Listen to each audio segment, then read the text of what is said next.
Google Forms now accepts payments. The Payable Forms add-on allows for seamless integration of a digital checkout with your Google Forms. Install the Payable Forms add-on. Link your payment provider. Share and get paid. Your customers can use Apple Pay, Google Pay, Visa, MasterCard, American Express, Discover, Cash App, Venmo, and more. Save time and hassle by automating your payment process quickly and simply. Payable Forms gets you paid.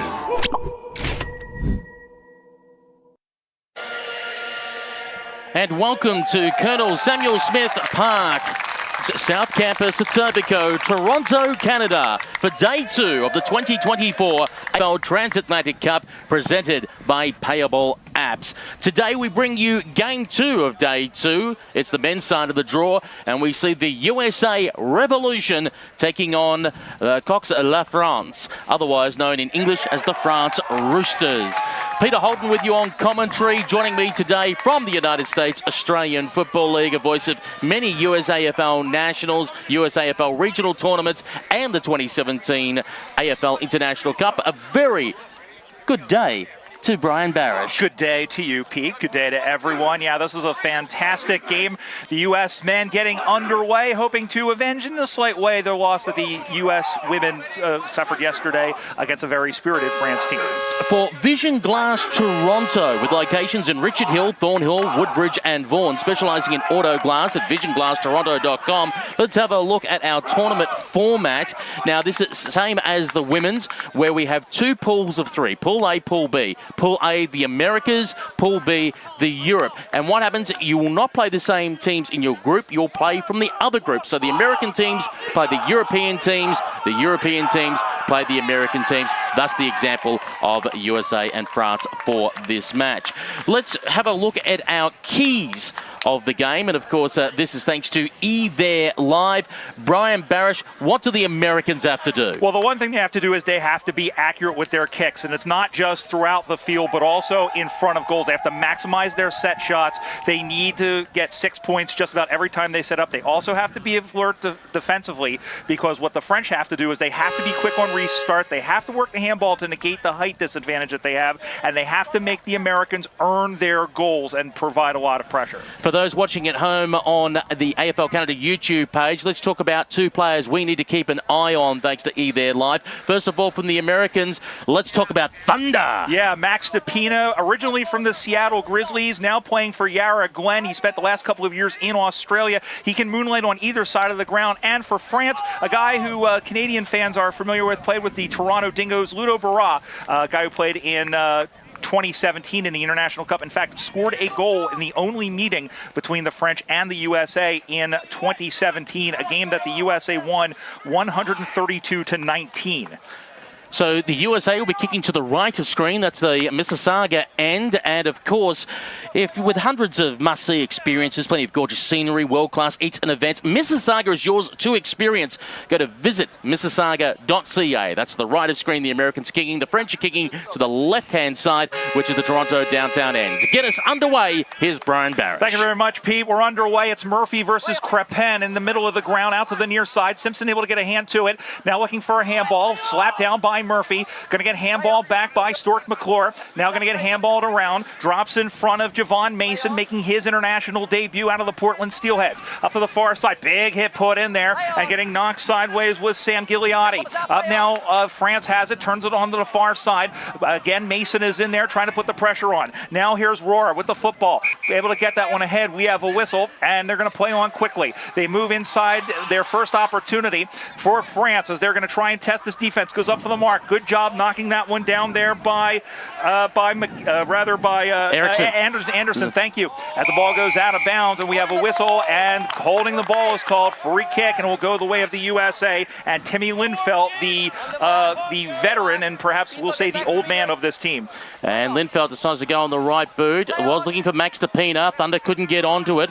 Decoux does for France. Moves inside the half-forward line. Good strong mark taken. 45 metres out from goal. And they're going to think about having a set shot here with Thomas Lachelle. Lachelle broke his nose in a game against Great Britain a couple of months ago in the London series. It was between France, Ireland and Great Britain. looking to put an early score on the board for the French. Thomas Lachelle, and now whistle's been blown now. I think that might be an off-the-ball free kick happening at the top of the goal square, and if so, this could almost be a certain goal for the French here.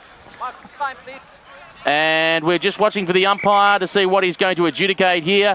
And I think it's at the top of the goal square. It must have been a 50-metre penalty, so for stepping over the mark.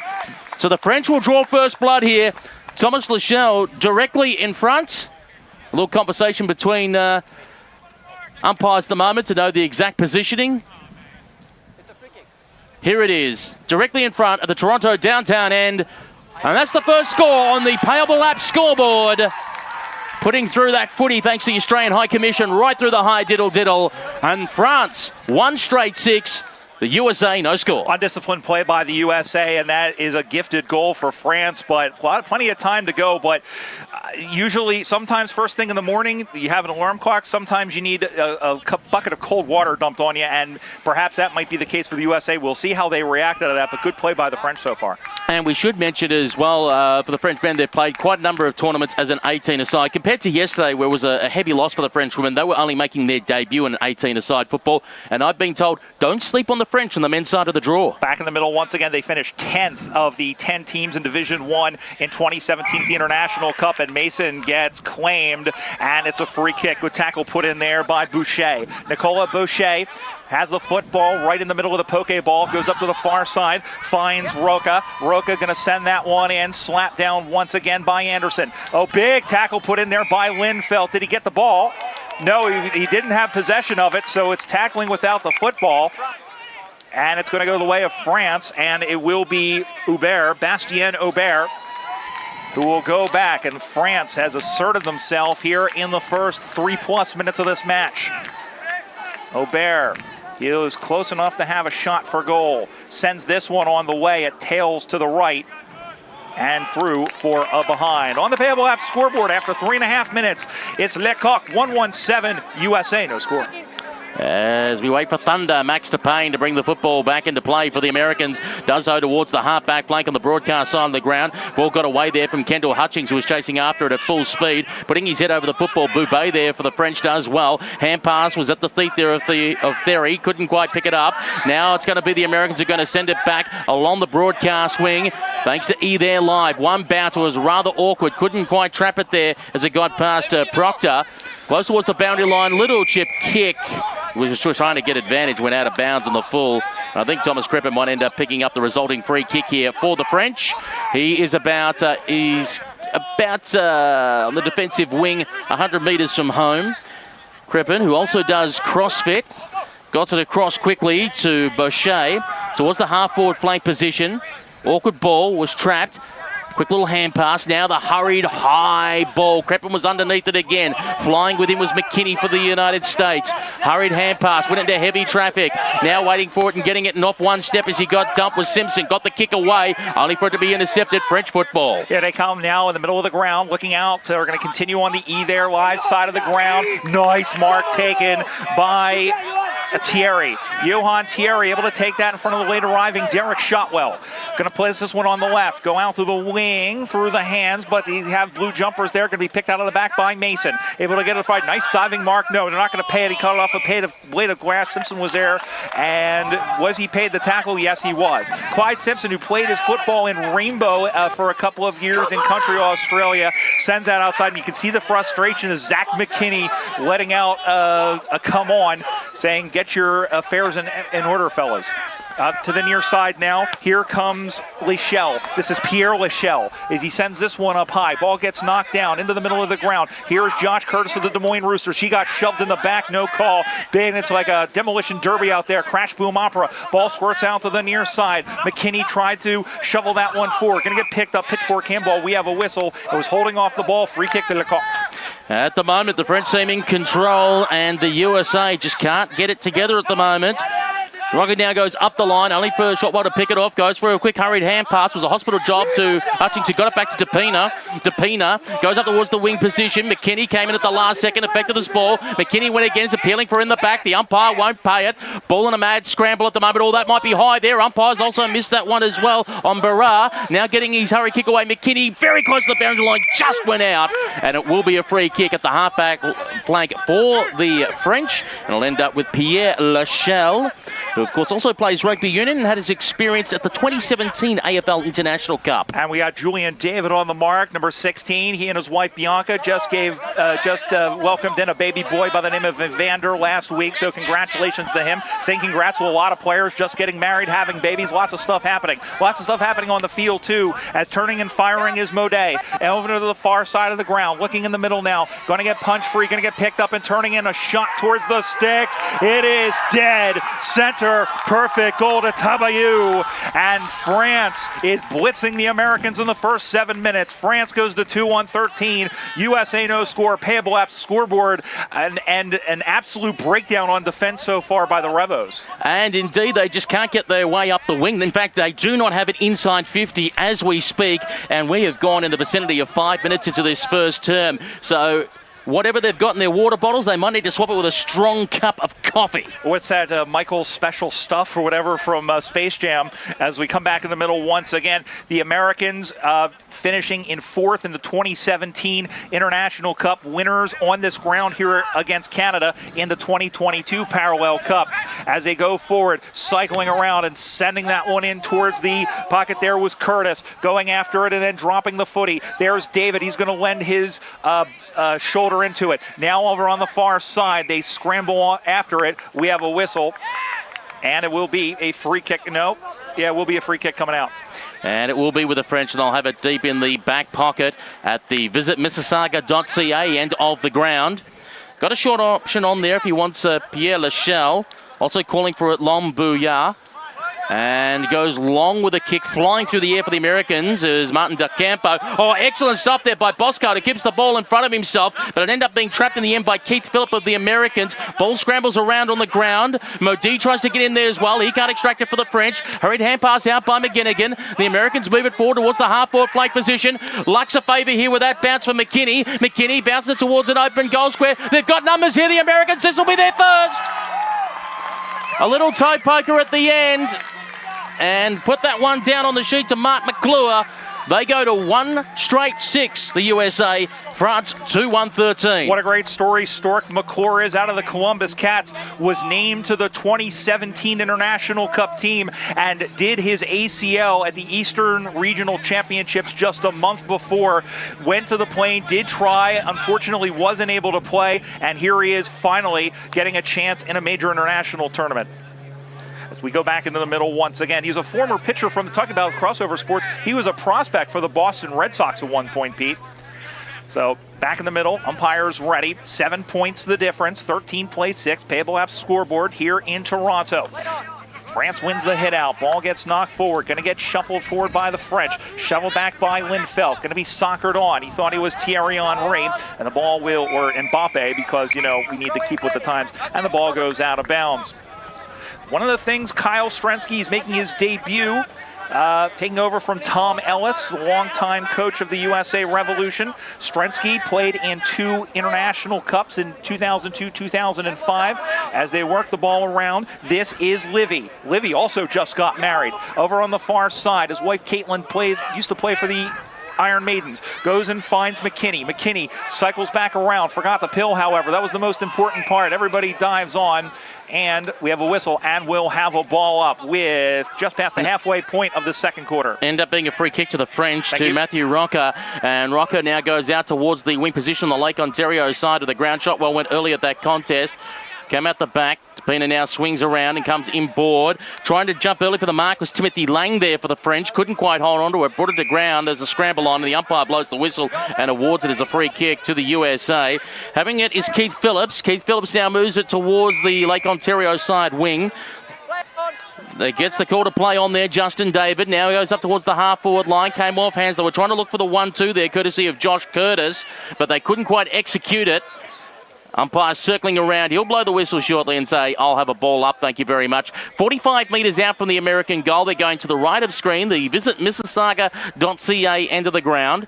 Umpire throws the ball high in the air quickly. McClure wins that contest, wants to do his own roving work. Got to dance around, goes with a grubber of a handball, trying to find Daniel Levy. The French will win it out and kick it back in towards the centre square. Max Tapina comes out to meet it. He goes around and around. He lost control of the football. The umpire said he did get out a fair hand pass, but in the meantime, someone from the French got clobbered, and the umpire says, you'll get a free kick, and it'll end up in the hands of Pierre Boscard. Ball is in the right side. Boscard, another veteran of that 2017 France International Cup team. Up on the far side now, they look off of hands. Going to get picked up and roving around there is Bonhomme. Bonhomme now trying to find a connection, and the ball is marked, and we'll have a free kick now for the French. They're on the wing position on the intense side of the ground because there are people over there intense, and a lot of the spectators on this Saturday afternoon. It's a cool day. It's about 78 degrees Fahrenheit, and you can work out the math for Celsius, or at least Pete will, as the ball drops in front, sliding in front of McGettigan, able to find a hand back out for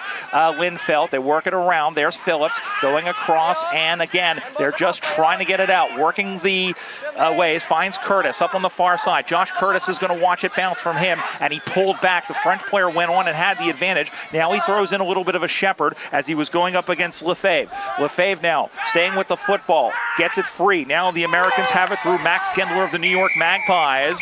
We have a whistle, and it's in the back. It'll be a free kick to the Americans. 7:30 to go, still 7 points, the French to the good. Chandler gets off the hand pass, and they go with a long kick up the line towards centre wing. Broadcast side for E there live. Ball went over the head of shot. Well, umpire blows the whistle and says being dealt with unfairly was Sam Murphy, and he'll get the resulting free kick right in front of our broadcast position. Sam Murphy of the Los Angeles Dragons went on the 2018 Island Tour for the US Rebos, and now decides to go short, very close to the boundary line. One bouncing out as was trying to find Clyde Simpson, and the umpire will end up throwing it back into play about 55 metres out from goal. Earlier today, in the men's, Ireland 16-14, 110, defeated Colombia, one behind. We should mention that was the Colombian men's first ever game of 18-a-side international Aussie rules football. Oh, yeah, and then they went up against a team that a lot of people are fancying to win this men's division, but they will learn. Here is Phillips. Phillips with a shot for goal. Look good off the boot. It's going to be close. David is in there, and it's going to run all the way through for a behind. And now one straight kick separates the sides. Payable app scoreboard. USA go to 1-1-7. France 2-1-13. Brian Barish alongside Peter Holden. Glad to have your company. 2024 AFL Transatlantic Cup. France will be able to put the ball back into play. They'll do so by their fullback from the goal square. He's going to run on. Doing so is the man in Pinto, Michel Gichel. Thank you. Up on the far side, and it is marked back by the U.S. They're going to play on quickly. There was a question as to where. No, it's going to be a free kick going the other way. But I think it was too close. Nope, it was without the ball. It was too close to the boundary line, and it will be Crepin. Crepin up on the far side now. He's going to look around, going to give the little short handoff. Does so to Rocca. Rocca is going to send this one down the line. Goes up high, punched free by Anderson, who's had a lot of action early. Going to get knocked out. We have a whistle. And it's an illegal disposal, improper disposal, free kick to the Americans on the far wing. They still trail by a goal, 5.5 to go. And they'll go for the switch of play to Thunder. Max Tapina with the football, gets on the right boot, going up towards the half-forward flank position. Almost a fingertipper there for Jacob Gross. Got it back again, got bowled over, he got his kick away. They try to trap it in the goal square. Ball pops free, hurried hand pass. Waiting nearby there was Grenler. He couldn't pick it up. Going there is Shotwell, gets brought to ground, and the umpire says you're G-O-N-E. Gone. And free kick going the way of the French. And the first thing he did, Shotwell, he recognized game. He gave Tom Crepin a hug and said, nice tackle, mate. And kicks the ball out towards the halfback flank position for the French now half forward as McClure had it. He got spun around John Travolta style. Couldn't get the clean possession out, so the French again will receive possession. This is going to be taken through Bonhomme. Bonhomme goes out towards the wing position. I think Tapina got out there, forced the spoil, brought the ball to ground. Tapina went back in, got his own footy, then got dispossessed once again. Trying to fight for it, there is Keith Phillips. Went with a hand pass, but it lost ground by about 20 metres. The Americans under siege at the moment on their centre wing in front of the scoreboard. Originally there for a moment to have the ball was Gendler. Got it out towards the half-forward flank position. The French do have patience and numbers back there. This time it's going to be taken by Richard, who now kicks up the line. And a good mark is taken. Just getting on the end of it, it's the number 10, Bastien Aubert. Up on the far side now, looking as France has toe-to-toe with this U.S. team, but that one's going to get picked off by Linfeld.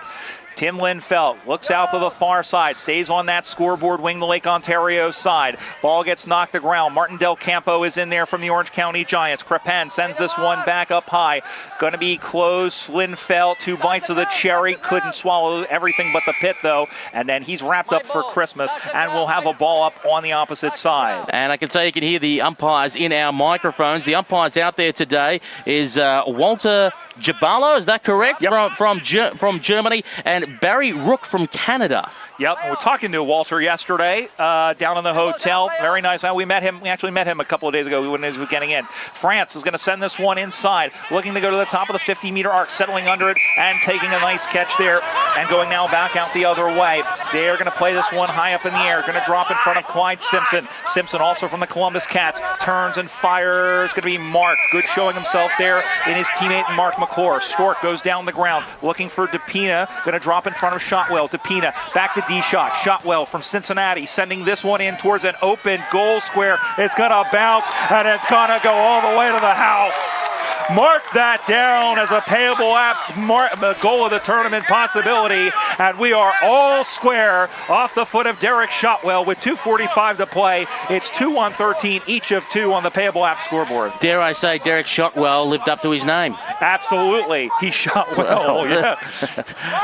Scores all locked up here with 2.5 minutes to play in this first term. We are playing 4 20-minute quarters with no time on the men's side of the division, 17.5-minute quarters no time on the women's side of the division. That's why we have the slightly earlier starts for at least 2 of the 3 men's games each day of this tournament. And we may see slightly higher scores as we did in the first game. As the ball is thrown up in the air and away we go again. The Americans will have an opportunity to come out in the middle here and be brought to ground.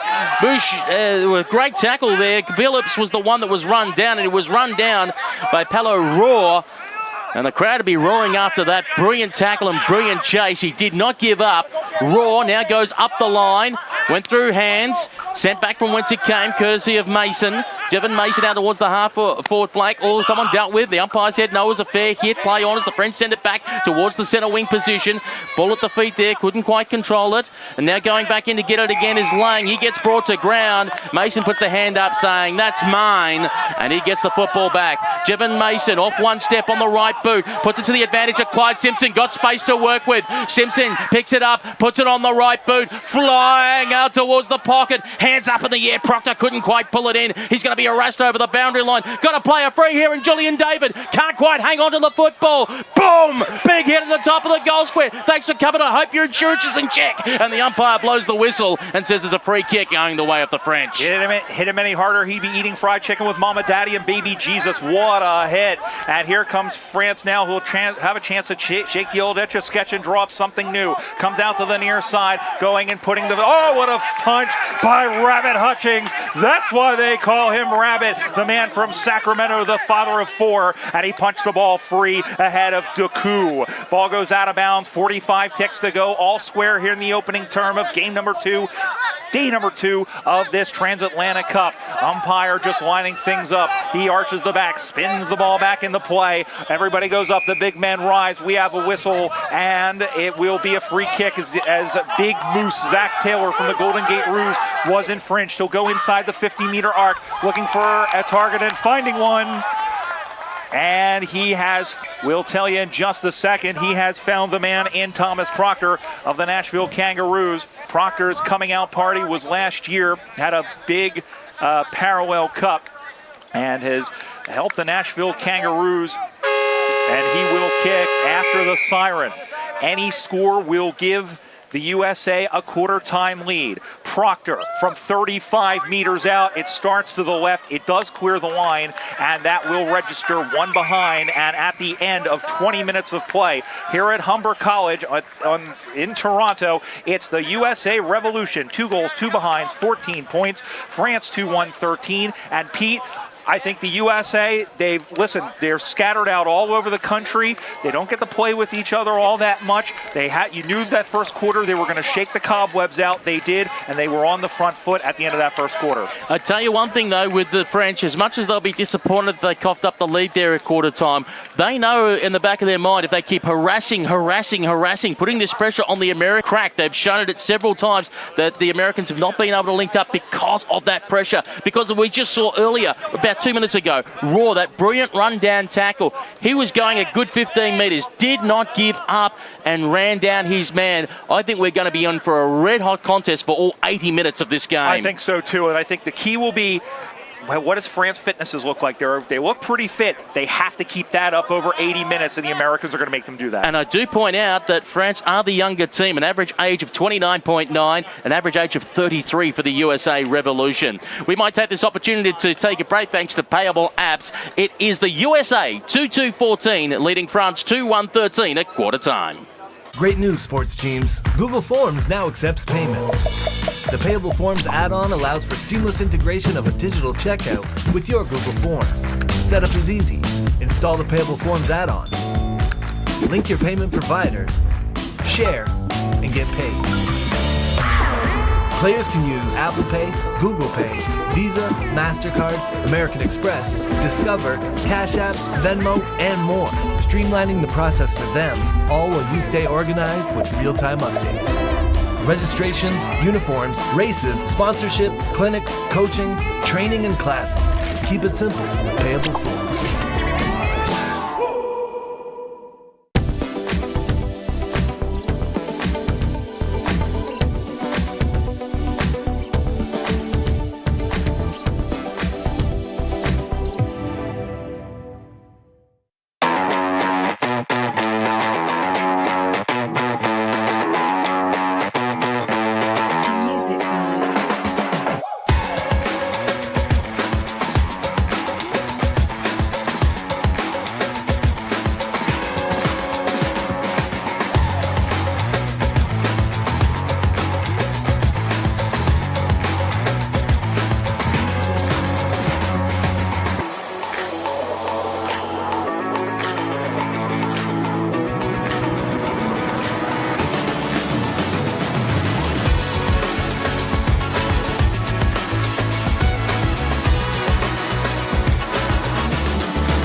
And we're back at Colonel Samuel Smith Park, Humber College, South Etobicoke, Toronto, Canada, for the 2024 AFL Transatlantic Cup, presented by Payable Apps. Peter Holden, Brian Barish with you, bringing you the second game today of day 2 of this 10-day competition. It's the opening day for the men's side of the draw, and at quarter time, it is the USA 2-2-14, France 2-1-13. And Brian, for those that have just joined us, it was the French that got the early start. Yeah, they woke up on the right side of the bed this morning and blitzed the Americans for 2 goals before the Revos were able to get into the play, and they looked the stronger team to kick out that first term. They still have 60 more to go. The weather, we've been talking about it, and I know that Pat and David were talking about it in the first game. It's a little different. It's not as humid today. It is still a little sticky, but there is the agency of a wind, although it's kind of coming and going and been inconsistent. So the conditions a little bit different today, but the Americans hoping to keep that momentum going into the second quarter. And I don't mean to confuse you, Brian, but it's 27 degrees Celsius outside here at the moment. Listen, I don't know how they do things back in Kangaroo Stand or wherever you're from. Well, we wait for the umpire to get us underway very shortly. Goal kickers so far for the USA Revolution at singles each to Shotwell and McClure. For France at singles to Tabuya and Thomas Lachelle. Can the French get the early jump again? Can they keep going with the USA Revolution? We'll find out with Brian Barish. Underway here in quarter number 2. Again, that's Crepin against Murphy. Murphy, it looks like it was a draw on the hit out. Murphy going after the football. Somebody slid in second, safe at second base. And now the Americans kicking towards the Toronto City end to our left. The French are kicking towards the Mississauga end, and remember to go to visit Mississauga.ca. Out to the near side, looking for goal! Gigliotti almost took a mark, and he went flying A over T over A over T, and didn't get the football for his troubles. Here comes France now, trying to move forward. It's going to get picked up. They're going to play on quickly through Rob Munn, the former Olympian, going to get sent that one through. Ball gets knocked free now, pushing and shoving and all that good stuff. Going to get picked up by McKinney. Over the top is Linehan. Sharkey able to find a teammate, and now it's McKinney. Little chip shot over the top. It's there! Believe that was Zach McKinney who got the goal at the end, and the U.S. extend their lead on the Payable app scoreboard. The Americans 3-2-20, France 2-1-13.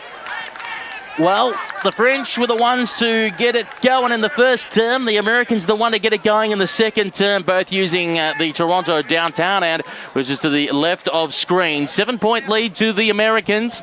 Will they try and put the foot down from here? Can the French respond?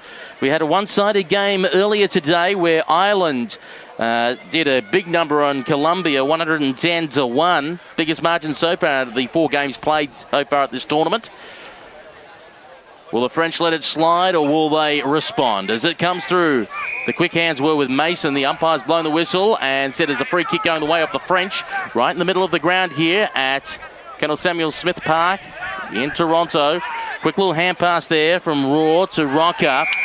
Intercepted mark, taken away there by Kendall Hutchings, the half-back flank. Gave it off, going with a kick up the line. Simpson now going towards the half-forward flank position. Good mark. They're linking up better here, the Americans. Gendler now goes towards the pocket and finds McClure. Mark the monster McClure has it at about, I'd say 45 metres out, 45-degree angle on the Lake Ontario side of the ground, which is opposite to our broadcast position. Taking his time to size up his options. If he's going to go for the pass or go for home, he will be going for home in his second goal of the day if he can make the distance and the accuracy. That looks pretty good.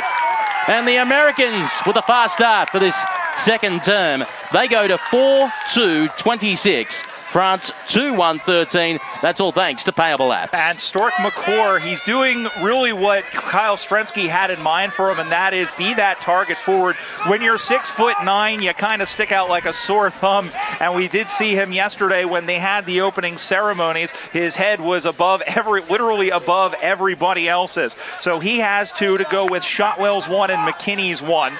As we go back in the middle once again, and you talked about that heavy defeat of earlier between Ireland and Colombia. There's a lot of players on this France side out on the ground today that remember that 113-point decision against the Americans in Melbourne 7 years ago. As the ball is in the middle of the ground now. And they're playing a game of aggro twister in the moment. The umpire crosses his arms like the Monsignor and says, "Give the ball to me, my sons, and I shall toss it to the heavens. And we will say the prayer, good Lord, Psalm number 35. And they go after the football. I don't know what just happened. Don't ask. As the ball goes to ground, and now going after it is Martin Del Campo. He shoves a player aside, looking and getting the ball back. Now this sends this one in, looking for Gendler, looking for McClure. He overcooked everybody. Gendler is going in after it, so is Josh Curtis. And the ball go out of bounds, about 30 meters around from the U.S. target. They've doubled up the French, 26-13, Payable app scoreboard. And you're watching it courtesy of the production of EDN Live with the AFL Canada YouTube channel as the ball is thrown back into play. One out by McClure in this contest. Good wrap-up tackle on that occasion by Rocker. Hand pass came out. Trying to get involved there, Jacob Gross. He can't get the football out. The French looking for a way to get a clean disposal. None happening for them so far. Ball on the ground, waiting for it out the side. There's Modi if they can get it to him. Instead, Raw will go with a long kick wide. And it was just hanging too long in the air for Boucher, allowing the punch to come courtesy of Rob Munn, first bloke of the USAFL. Now throwing on the boot, Gelotti. Gelotti now goes long and high towards the top of the, not quite the top of the goal square, but the hot spot about 25 metres out. Umpire blows the whistle and says there's an infringement in that contest, and it'll be a French football. Yeah, free kick given up by Keith Phillips, who went a little bit too high as he tried to fly high like an eagle, and unfortunately was more like an albatross on that occasion. So it'll be a free kick to the French, and then he'll have a bounce, have a look, goes and picks this one up, comes out to the wing position on the either live side of the ground, punch free, 2 bites of the cherry by Linfeld, couldn't spit out the pit though, and then he was taken down behind the play. Umpire didn't see that, and then he was taken down with a half Nelson was Phillips. He just barely had possession. Here is Thierry. Johan Thierry stands to the right wing position, going forward for the French, who trail by 13 points, sending this one in, and Murphy was there, turning around and going towards a yawning goal square, and just going off to the right was Boscart. Boscart is the ball that stays in, and then getting taken down off the pill. I think it's going to end up being a free kick to France, and it will. It'll be given to the number 69 in Tabayou. Tabayou, who already has a goal today, and he will come around. This will be an acute angle. This one is in fact acuter than my daughter, not as acute as my daughter perhaps. And when he kicks the ball, so distance shouldn't be an issue. Will he pull out the banana? Let's see. He tries for the banana. He ends up with a plantain and takes out some of the foliage here at Colonel Sam Smith Park. Give them 1 point on the Payable app scoreboard. France go to 2-2-14. The USA 4-2-26. And we wait for the ball to become back into play. One bounce close to the boundary line and out. Sam Gigliotti couldn't keep it going out, and we'll have the ball thrown back in. Probably about, from my position, looking at 50 metres out from goal. The French attacking to the visit Mississauga.ca end of the ground. Back into play. Over the head of a few. Just bounced around, waiting for it at the back. Modi going in there, head over the football. Clyde Simpson. He got dispossessed of the football. They'll fight and scrap hard for it, and they'll do well. Just busting his way through brute strength. Timothy Lang towards the top of the goal square. Umpires blowing the whistle. Free kick, infringement in the contest, and it's going the way of the French directly in front of goal. And again, it's the big number 96, Thomas Lachelle. He kicked the first goal of the game, and he'll be looking to kick the French first goal of the second quarter. And again, a free kick right in front, just like the first one. Thomas Lachelle, straight through the high diddle-diddle. And the French go to 3-2-20. The USA 4-2-26. That's on our Payable app scoreboard. 12.5 minutes remaining second term. And that's going to be, I think, the thing that kills the Americans at this point is that they need to be more disciplined in front. I mean, that was a very tough call against them, but they can't be giving up those free kicks. The Americans, I think, are the slightly more talented side. Not that the French don't have the talent. They are standing with them, but I think that they can't let them have those easy shots here. So we'll see how it goes. France, of course, a lot of experience. We talk about the number of European championships they've played, the international cups as well. So we'll have to see how they go, but they are acquitting themselves very well to this American side. Murphy the hit out now. Gigliotti is there trying to keep vigil with the football. Taylor puts the hit on. Here's Mason, who sends this one in towards the 50-meter arc, but it was an uncontested mark in the half bank, and that goes to, as now it comes out to the near side. Going to go in the air. Gigliotti eyeing it up. Should have taken that one. Knocked to the ground by Munn. Big swing and a miss. Is he gone? Is he pushing it back? Yeah, he's gone. But it's going to be a free kick, and it will go to, it should go to, what is happening? A 50-meter, and we have a little push and shove as Gigliotti was grabbed there by Bonhomme, and it's a 50-meter penalty. And now the umpire pointed the way of the USA initially, and it will be a France free kick and a 50-meter penalty. And again, the US have to remain disciplined here. Standing with the football dress. He stands about 70 meters from goal. He'll put foot to the Sharon. One in, and it's almost taken down by Linfelt, and he's able to clear that out, and the ball will go out of bounds. And of course, the ball is brought to you by the Australian High Commission to Canada, responsible for advancing Australia's interests here in Canada. As we wait for it to be thrown back into play. Great crowd that's come in today. Couple of hundred people surrounding the ground. Some early to support the Canada-Great Britain game, some sticking around from watching the Irish-Colombia game earlier. And the ball will be smacked back over the boundary line and out of bounds again. That's where we'll call for a throw-in. As we wait for the ball to be thrown back in. Spinning back into play. Good front position, but it'll be taken quickly by Modi.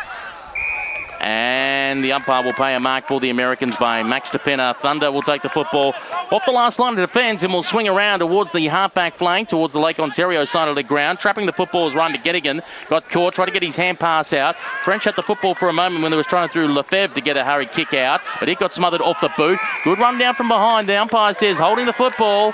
Free kick for the Americans. And again, just having a look, it will be number 20 in Tim Linfelt. Linfelt now gets the football, gives the hand pass off. Now Max DePena pushing up the ground at true centre half back. Will kick it straight down the guts. Awkward bounce read well by Modi. Modi having a good game today for the French. Swings it out towards the centre wing on the Lake Ontario side of the ground. Getting there first is Hutchings. Felt the heat coming, got the hand pass away to Simpson, who now kicked it up the line. Going towards the half-forward flank position, trying to get on the end of it, Lenahan, but the boundary line will beat him over and out, and that's will call for a throw-in. Mentioned Ryan McGettigan. How long has he been playing? I played with him with the Philadelphia Hawks, and through my spyglass, I can see his parents, Kit and Bill, who both have cameras out, as they do at just about every game Ryan plays. Now here they come. Here's an opportunity. Handballs it into the middle, finding Livy. Livy lines up for goal. Doing. It was a Wilbur post. Hello, I'm Mr. Ed. But the USA now has a 2-kick lead. On the Payable app scoreboard, USA go to 4-3-27, France 3-2-20. And McGettigan, by the way, in his 18th season, mostly with the Philadelphia Hawks. France will put it back in the play. Now, when you mentioned the Vision Glass Toronto ladder, if the USA wins, they would go top of that ladder with one game to play here in round one. As we mentioned, Great Britain and Canada coming up at 2 p.m. Oh, the high flyer flew, but Gross couldn't get to it. It goes through, and here is Modi. Modi trying to handball it on. It went off of his pinky and his thumb. Ball goes to ground. Going to get it there is Taylor, who had to go all the way down. That is a long elevator trip for a man who's 6'6" at least. And the whistle, and it'll be a free kick to the USA right in the middle of Sam Smith Park. This is DePena. As DePena now goes towards the half-forward flank position, came off hands. Umpire blows the whistle. Pulls out a free kick, says too high, going the way of the French. And ending up with the football, going for a run, Lefebvre. Lefebvre out towards the centre wing position, coming out to meet it there, Taku. Taku with the football in front of the scoreboard, which normally used by the AFL Ontario competition. Now kicks it up the line. DePena waits for the ball, traps it after a bounce. Managed to shrug off the defender, gets the hand pass away. Wants the old 1-2 with Shotwell. Didn't quite execute it well, close towards the boundary line while under pressure. Ball not going out, coming over the top is Shotwell to hold the pill up, and the umpire will say, I'll take the football back, please, and award a free kick to the French for in the back in that contest. And it'll end up being in the hands of number 91, Julien Lefebvre. Lefebvre with the football, wing position on the scoreboard side, goes into the middle looking for Boubet. Boubet has the football, now goes across the top, able to get free from Simpson, goes into the middle, and once again finding Mode, who couldn't take the mark, trapped it. Ball squirts free, Livy is there, and here come the USA. This is McClure trying to go through and find Livy. It goes through the wickets of Simpson, chipped back across the way. They're scrambling after it, going after it to Shotwell. His opposite number in Doku is able to get him out of the way. That's Clement Doku. And now looking down the line, and it is marked by McGettigan. McGettigan pushing up, looking for a centering ball and finding it in Linehan. Shark with the football now, 45 meters out. Gets the ball away quickly, sending that one in as Proctor towards the sticks. And it looks like it has gone offline, and it has, for one behind. That was one of the things we talked about. They need to be more accurate around the goals. Payable app scored with 6:20 to play until halftime. USA 4-4-28. France 3-2-20. We wait for the ball to be brought back into play. It's going to come to the E there live broadcast wing with a long, high floating kick. Juggling attempt at a mark. Not paid to Lang. Lost control of it. Getting the football back to Pina, who's pushed up the ground. His kick was a worm burner and intercepted. And the French sent it back from whence it came. 3-on-1, the numbers favouring the USA here. But it might be the French that went out. Boscard was controlling the football. He gets poleaxed. Umpire says too high. Free kick going the way of the French. And ends up in the hands here of Pierre Boscard. Coming out of Lille, that's his hometown, plays the Paris Cockerels, played the 2017 AFL International Cup and multiple AFL Euro Cups. Goes long towards the half-forward flank position, was looking for Thomas Lachelle. Mark intercepted by Tim Linfeld. Linfeld goes for a little run, goes for a little chip kick in towards the centre of the ground, works out okay.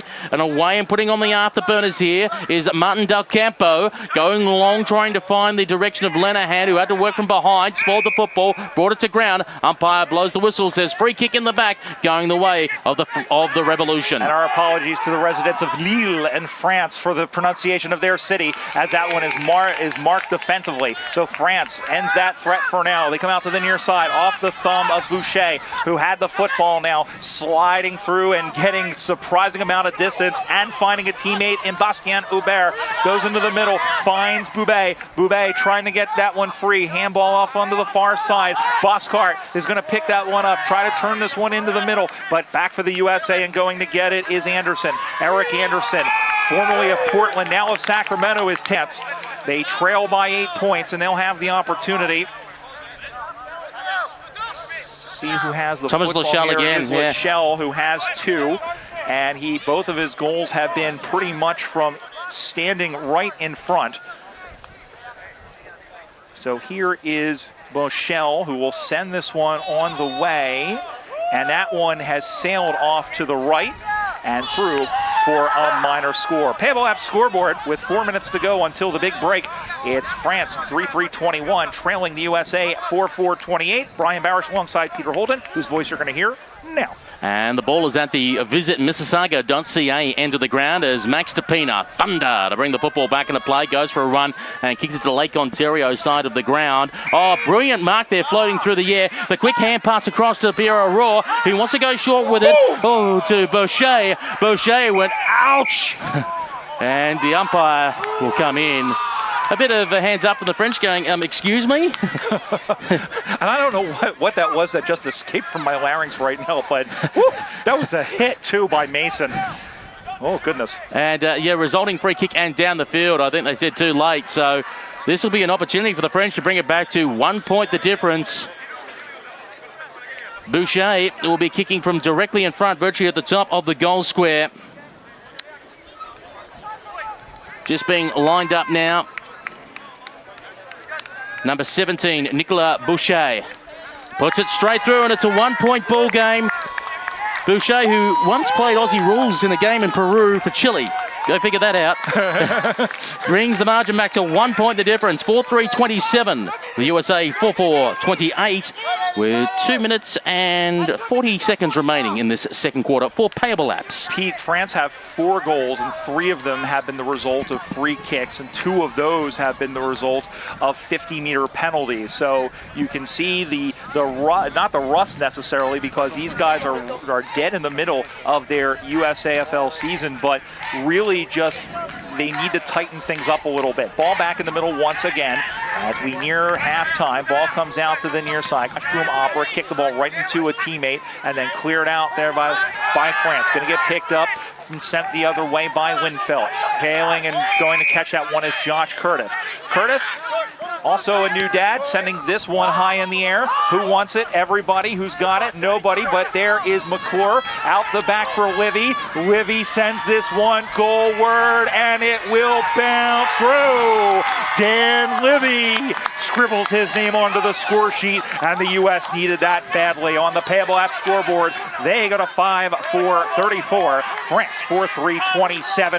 That is good execution, and that's the Team USA we know and love. And let me tell you, that is a Payable apps contender for the goal of the tournament there for number 5, Daniel Levy of the USA Revolution. It puts it back out to 7 points the difference with about a minute and a half to play. USA 5-4-34, France 4-3-27. We'll have a 10-minute break at half-time and then 2 more 20-minute quarters with no time on remaining. We do have a fair dinkum contest at Colonel Samuel Smith Park in Toronto. Ball up again, both rucks miss it.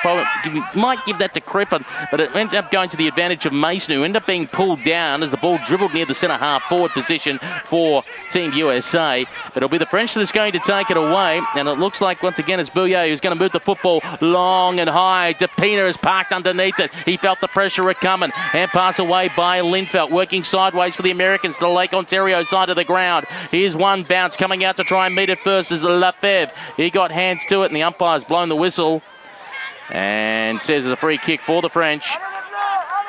Lefebvre getting paid for that front position, and a good work. You attack the ball, you'll end up with a free kick. He works up the line, go to Nicolas Boucher. Goes inside 50, was looking for Thomas Lachelle, but was outmarked on that occasion. And taking it there is Eric Anderson. He said no. If he was John Anderson, it was yes. Anderson, that's me, as the ball's up on the far side. He takes the mark, by the way, in front of the USA Freedom, who are out there to support the men's side, and that is halftime. Halftime at the football here at Colonel Sam Smith Park on the campus of Humber College in Etobicoke, Toronto, Ontario, Canada. The score, it's the USA Revolution 5-4-34, France 4-3-27.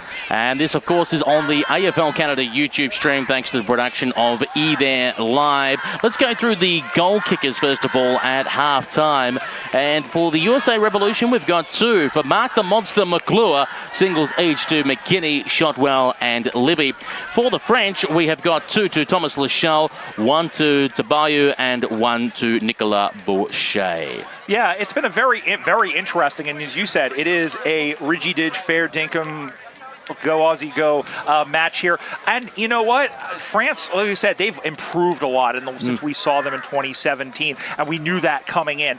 But the question will be, they are pressuring the Americans. That's what we said at the top. One of our keys to the game, thanks to There Live, we said they have to make them earn every single shot for goal, and they've done that so far. On the other side of the coin, they're taking advantage of all of the mistakes and the free kicks that the Americans are giving them. So all that mixed together equals a 7-point game at the break. Yeah, I think that's the difference between the two sides. One side, which is, as we said, the French, it's the pressure. For the Americans, it's the skill. When they're able to get that little bit of space, they're able to connect and move the football better. But what stopped them from doing that, again, has been the French pressure. So that's been a great little battle between that 2 different types of football. And the one thing I'll say as well is the Americans have not been afraid. We've seen on many occasions here, they have not been afraid to launch themselves and go after the high ball. They have to be a little bit cleaner with that, because I think they are a little bit better through the air. So if they can take down some more of these marks, they'll get a lot more opportunities, and that may be the difference to the game.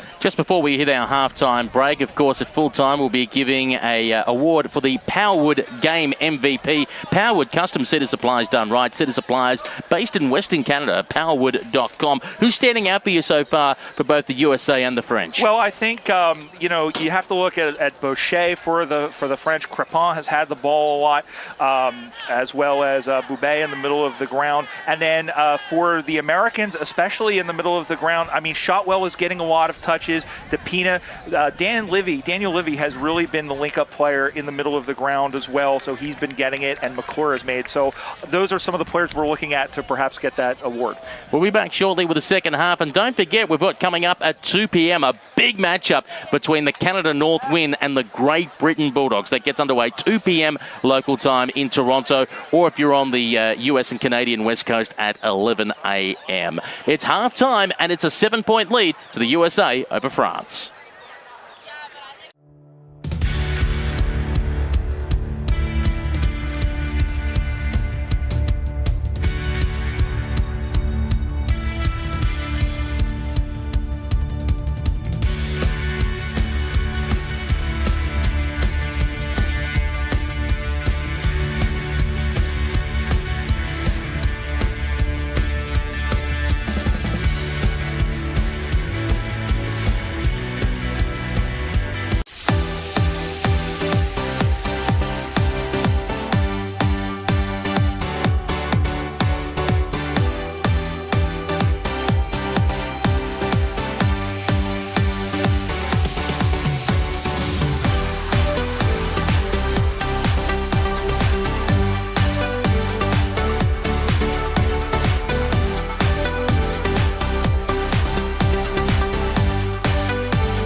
Footy fans, you need to know about AFL Canada Shop.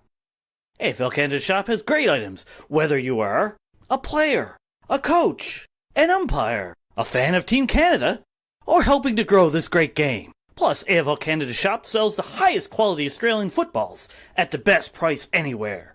And we ship everywhere in the footy world.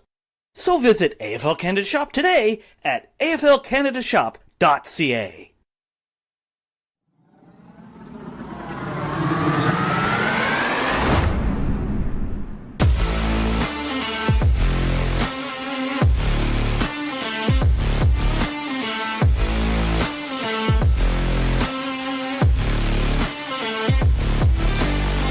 AFL has huge potential, not only in Colombia, but also Latin America.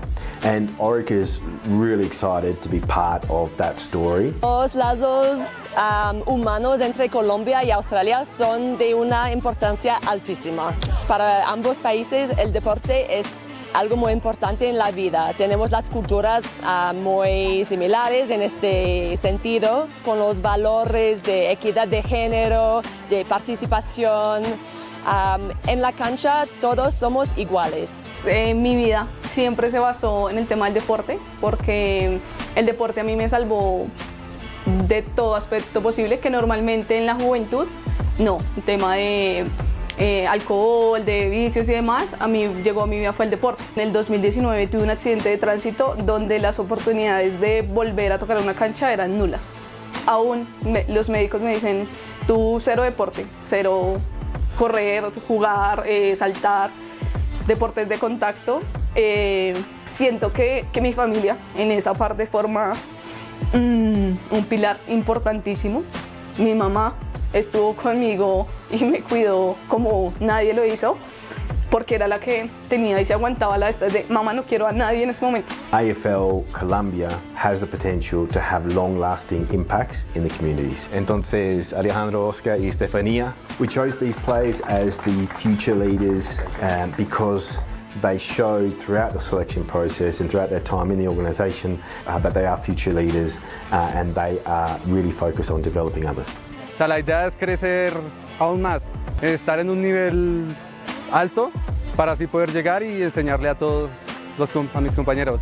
Para mí la beca es una oportunidad enorme, una oportunidad que no se le presenta a cualquiera, una oportunidad que ya tenía mi nombre destinado en ello.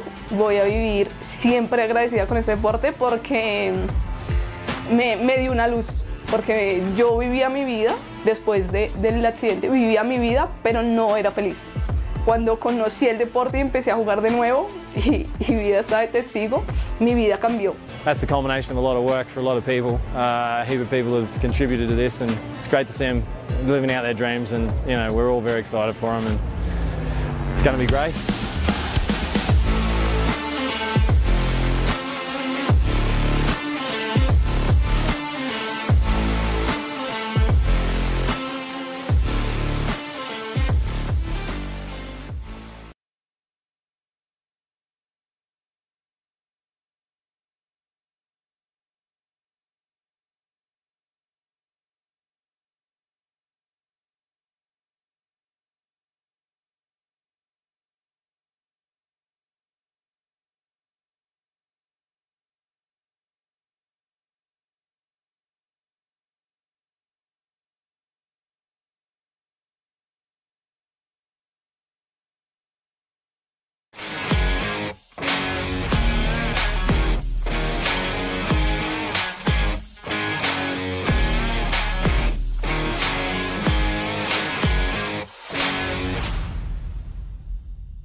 And welcome back to Colonel Samuel Smith Park at the Humber College South Campus at Etobicoke in Toronto, Canada for the 2024 AFL Transatlantic Cup presented by Payable Apps. This is day 2, game number 2, and we're at the halfway mark of day 2 because we're halfway through game number 2. And the score shows at halftime, the USA 5-4-34, France 4-3-27. Peter Holden with you in commentary alongside the United States Australian Football League's Brian Barish. And just to update folks, Brian, earlier today we had Ireland versus Colombia. Now this was Colombia's international debut for 18-a-side men's football. Unfortunately, they ran to a side that plays a lot of AFL International Cup semi-finals or finals and are European champions. And Ireland showed that with a comfortable victory, 16-14, 110 to just the one behind. They ran into a literal, honest-to-goodness green brick wall in game 1. But you know what? The way I see it, games like this, look, you knew coming in it probably wasn't going to be a close game. But this entire trip is going to be a learning experience, and it's going to be about building yourselves as teams and as individual players. So hopefully those players will take what they've learned and not only take that into their next game, but also take that beyond and back to their clubs back home in Colombia and in some cases beyond that. And we know hopefully if their program does improve over time, that's not just the skills but depth and more players coming in. It makes them a little bit stronger. And again, look, stronger competition is not just good for them. It is also good for, on this side of the world, it is good for Canada and the United States that all of a sudden there may be potentially another country to play against regularly. So therefore that enhances your skill and your cohesiveness for when hopefully maybe one day we'll have the return of the International Cup. That's all we have here. Third quarter is about to get underway with the U.S. hanging on to that 7-point lead as we're underway. Now France is going to be kicking towards the left side of the screen here as the ball gets knocked down. Going to get picked up, and there is Hutchings who's able to get it away. Now the U.S. now kicking towards the visitmississauga.ca side of the ground as this one is sent long. Camping under it and taking the mark is Linehan. Linehan with his mark trying to clap to put him off, looking for David as the man went over the back, staying with it and just was Proctor. There's Curtis, and Curtis was affected, and boy, that kick was uglier than my 12th grade Spanish teacher, but he was affected by it and will go out of bounds for a free kick in the back left pocket, 30 seconds in this third quarter. Logan Bonhomme to bring the football back into play for the French as he'll go for a big wind-up, long kick up the ground. Just bounced off the chest there. The player that couldn't quite pull it in, and Clyde Simpson now getting a hand pass out. Quick hands was courtesy of Zach Taylor. Went backwards through Keith Phillips. Phillips, a long high kick. And they're asking for touch there. That's what Mark McClure is saying. And the umpire saying, I'm not buying into it. And this could almost be a turnover. Trying to rush through there is Zach McKinney. And he overran the football. Coming away with it in the end is Clement Decoux. He kicks the ball out of bounds on the full free kick for the Americans. And we'll just quickly say we gave a goal early to McKinney. He did not kick that goal. In fact, McClure does have 3 goals. And so he's one away from a bag at this point. We saw somebody kick 5 goals in that first game for Ireland. And now as a wind up, the kick will come. This is in the hands of Max DePina. DePina strides in. He'll let go from 45 meters out. The kick is going to be short, rising out the back there. Here's David. David Taylor is in there as well. And now there's a dog pile on the rabbit. Push in the back is called, and France will get a free kick to alleviate the pressure. 2 minutes of scoreless football in the third quarter. USA leads 34-27 on the Payable Apps scoreboard here in Toronto. Up on the far side now looking, trying to find, and it was off his hands. Now goes in the middle, bounces to Rohr. Rohr looking for a teammate, but he's going to turn it over to Taylor.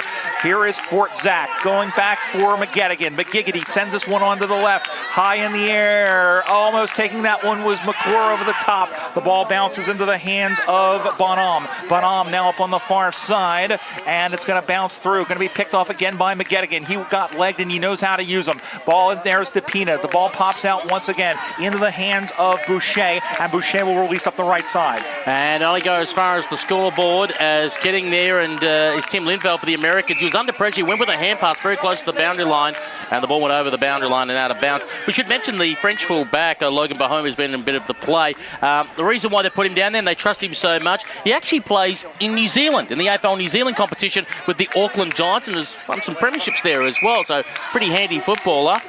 Umpire blows the whistle off the football, and I think he might be indicating blood rule here. It is for the French. One of the players coming from the ground. And it looks like they'll just give that a moment. Now, we should mention, normally in Aussie rules football, for example, if there's a blood rule per se, the clock will stop for that. And what will happen is when they signal blood rule, it doesn't have to be like a traditional interchange where you have to wait for the player to come off before the next player is allowed on. With a blood rule, they do have permission. There's a certain area, let's call it 20 or 30 metres. There's no exact science to it, but they allow that other player to run on and run to position early to allow the game to start. But that other player must leave the ground. Yeah, it's one of those rules. And one thing that maybe is a little indicative, I guess almost like hockey, except this is a little bit more free. There's a certain, we call them interchange gates. And on the camera, you might be able to see during our shots, there's green cones and there's like these white lines. That's what's called the interchange gate. That is the only place that a player can legally leave or enter the field during play. And if there's an injury or something where they leave otherwise, then they can be out for the quarter or possibly the game, depending on the injury. And we'll get you, Ryan, just to keep an eye on that number to see who's come off. Coming on the ground in the end with Anthony Boubet being the replacement player. That's Julian Lefebvre who's heading off. As now the French have the football at the halfback flank. They go with a long hand pass to the player that just came on the ground, and Boubet, who goes with a long, high kick towards the half-forward flank position. 2-on-2 the numbers. Brilliant tackle laid on there by Modi. Gets it for the French and then kicks it towards a 2-on-2 situation inside their forward 50. Foot race is going to be on here. Tobayu's going to try and run down his man. Couldn't do so. Getting the kick away, Tim Linfeld did well. They got it up the line. One step and out. Boundary umpire was there and missed it. Oh dear. Now going up, Boubet is there. Kept it at his feet. Stolen again by the Americans. Got 2-on-1. Decide to give the don't argue. Thanks for coming there. Zach McKinney kicks it with a bit of a worm burner inside the forward 50. Will be sent back from the French. Only as far as Keith Phillips, who had it momentarily. It just slipped through his fingers. Getting back there is Derek Shotwell. His hand pass is picked off. Now taken with Rebebol, who now kicks the ball up the line. One bounce and over before Tabayu can get to it. And we'll call for a throw-in right in front of the French interchange gates. And the speed has picked up a little bit here. It's that break did both teams good. As we are 4.5 minutes into this third term, USA hanging on to a 7-point lead. Ball comes spinning back into play, taken directly there. Gonna get hit and getting spun round nicely by Linehan was Boucher. Gonna get sent down the line now. Going up high to go and get it through the hands. Punching it again was McKinney, who we thought had a goal but didn't. We have a whistle behind the play. Free kick to the U.S. And it will go to, and a 50. They didn't give the ball straight back to them. You have to do that. Instead, he rolled it on the ground, and Zach McKinney should have a chance from point-blank range. That hurts. It was the Americans who gave up due to ill discipline a couple of goals. Now for the French, it comes to bite them. Yeah, he played, just came back from playing at De La Salle in the VAFA. McKinney's played for the Dallas Dingoes, for the Seattle Grizzlies, and now for the Austin Crows. He sends, Clang. Hello, Wilbur. He's somebody alert the Toronto Zoo because I just saw a Shankopotamus. That is a huge miss. USA go to 5-5-35 on the Payable app scoreboard. France 4-3-27, and that they're going to rue that one. As the ball gets brought back into play, that's a rue, not rouge, like in Canadian football. As the umpires just says downfield advantage. Going the way of the French. They're just pointing around like traffic cops, which is adapt because, you know, we're at the film location of Police Academy. We're also in Toronto, which is infamous for its traffic. As it's now with the French in the middle of the ground, and they'll try and restart things here, and they're going to do it through the number 23, Marco Pinto, who now will settle out towards the wing on the Lake Ontario side of the ground. Sliding there was Matthew Rocker, who's trying to get his hand pass away. Going through there, the helmeted Clement Decoux, who now goes up the line, finds his target at the half-forward flank position, will swing around on the boot quickly. Had it momentarily there, Bayou couldn't quite hang on to it. Moving it quickly there, the Americans, this time using the agency of Martin Del Campo. Martin Del Campo going inside 50 with a kick, getting the jump from behind there is Julian David, brought it to ground. The French do have numbers here, standing like a sitting duck. Does that make sense? Standing like a sitting duck? Barret takes the mark at the halfback flank. Oh, that new rule really makes a difference. Going down, looking, and off the hand of Shotwell. That's okay. I've done that a lot. And he's going to get held off the ball. Holding is what's going to get called. And a free kick to France, and they give it back to the number 4 in Pio Rohr. Rohr will go back, his team trailing by 8 points. This has been a very good game to open the proceedings for both sides. Ball gets knocked down, pops into the hands of Boskart. Boskart sees it go through now, going to get picked up, and here comes Shotwell the other way. D-shot, he swallowed by one defender, gets through that one. It's going to get picked up by Gigliotti. He will find Martin Del Campo. He's a rugby league player. He can throw it, don't argue with the best of them. Sends it into the pocket for McKinney. McKinney gets through and dribbles it home. Or did he? No. Oh, full of sound and fury, signifying 1 point, but they are knocking on heaven's door. Payable app scoreboard, USA, a 9-point lead, 5-6, plays 4-3 with almost 8 gone, third turn. The kick in from full back, just short of Barra to pick it up. Now he moves the ball in towards the hot spot. 35 out from the defensive goal, which is always risky business. Zach McKinney had the football momentarily, receiving it from Curtis. Had to get rid of the hot potato wiggle style, and they're going to move it quickly, the French here, to get it out of their back half. Taking the mark there is Richard. Richard for the French.